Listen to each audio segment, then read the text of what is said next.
Hi guys, my name is Charles Haines, also known as Charlie Moonbeam, also known as the Love Ambassador. When I decided 4 years ago to start evolving towards a more conscious, self-loving experience, I started to become aware of everything that I did and every way that I started to affect the world around me and how the world around me started to affect me.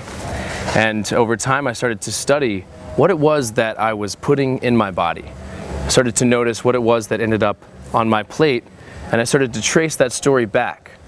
I would practice gratitude by expressing my gratitude for this meal and try to imagine where every single thing came from, every product, every aspect of the meal, and think as far back as the farmers, as whoever was involved in the process. And over time, when you're sitting down to a big meal with all kinds of things from all over the place, you realize how difficult it is to understand where everything's coming from, especially when there's all kinds of things that you don't understand about the world. And as I started to investigate a more conscious, simple way of eating, it just occurred to me that plants were the most sustainable and high vibrational food that I could eat. I could grow them myself.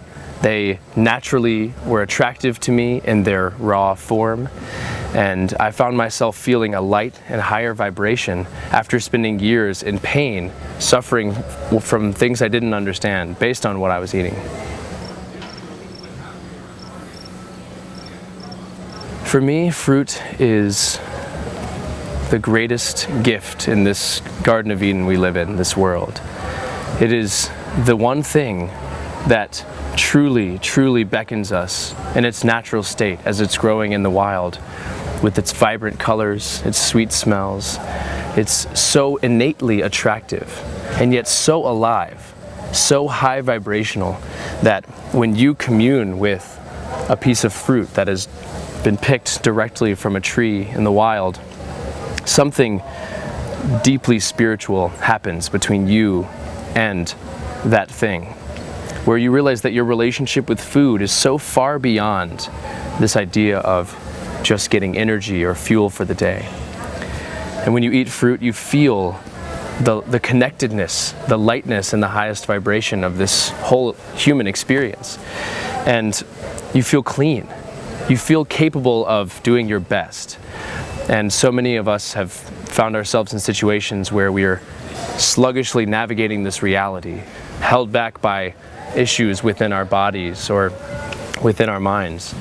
But when you eat more fruit, you start to realize how naturally this world wants to take care of us and how naturally we want to participate in the natural reproductive relationship that we have with the plant world.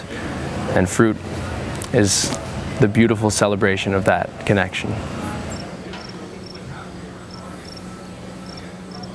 Fruit is one small aspect of what ultimately has been an incredibly enriching journey for me in the past 4 years as I've started to fall in love with my own beingness.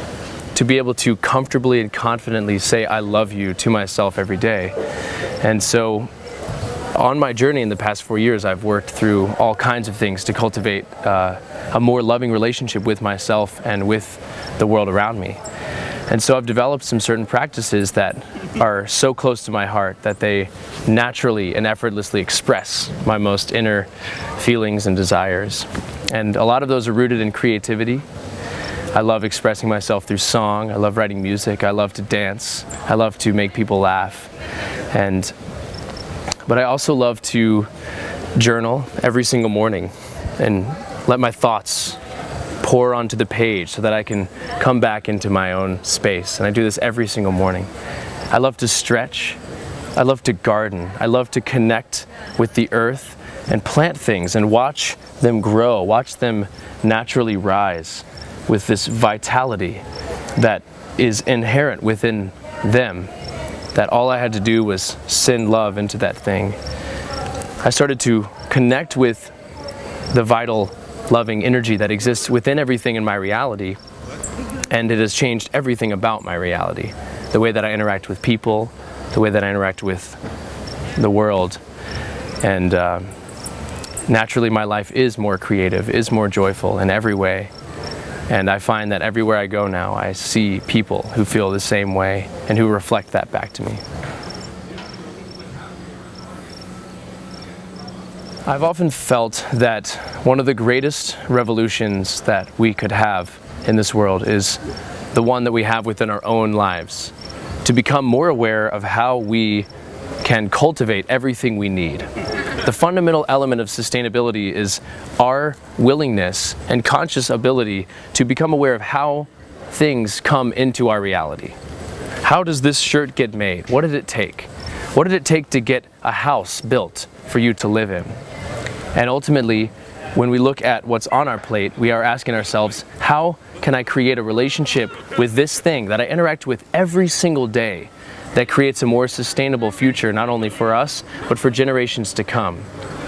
And for me, a plant-based diet has become fundamental in my own vision of sustainability, knowing that the agricultural community, the agricultural climate at this time is so focused on the commercial farming for the production of animal farms that are then fed completely unsustainably to the world. We lose so much water, we lose so much of the living library that is this beautiful natural world.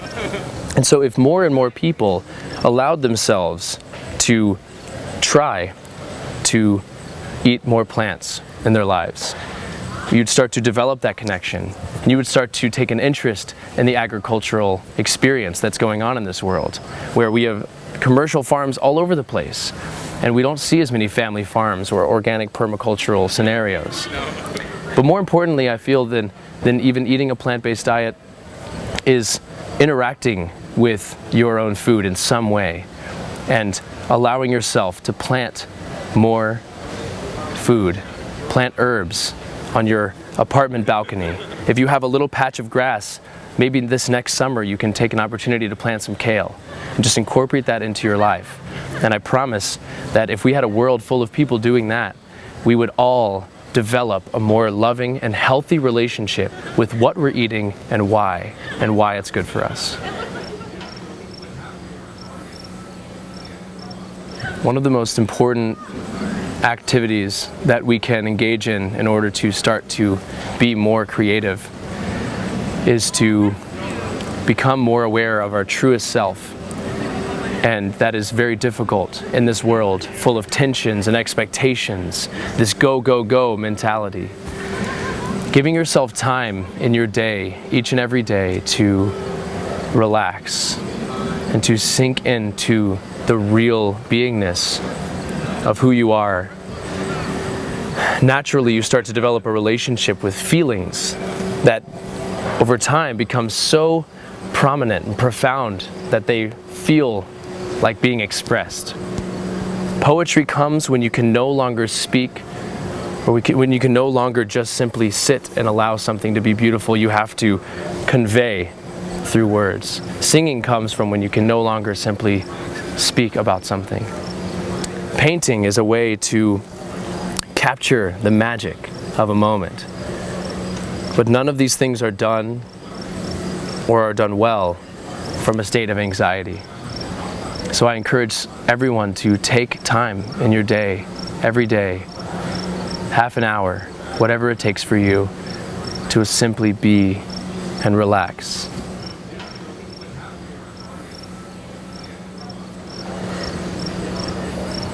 You are love. You already are. You don't need to find it. You just have to allow it to come back out and shine your light for all the world to see.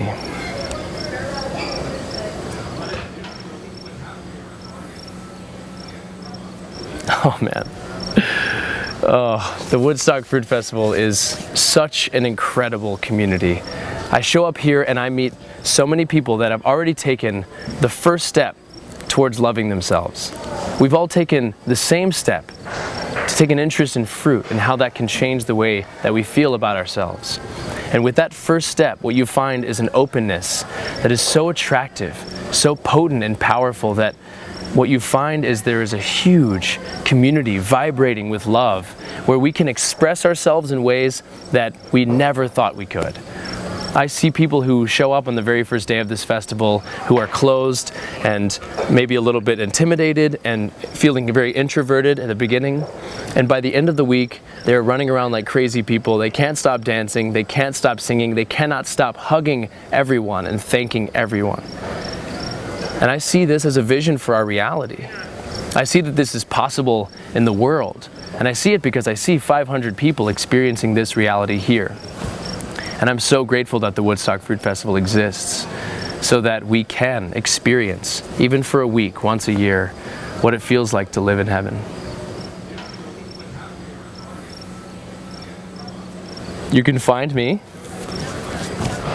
on Instagram at Charlie Moonbeam. That's Charlie, Moonbeam. I also have a YouTube channel with my friend Evan Rock called The Heart Tribe, Heart Tribe. And I have my own YouTube channel called The Love Ambassador, if you'd like to check out some of my musings.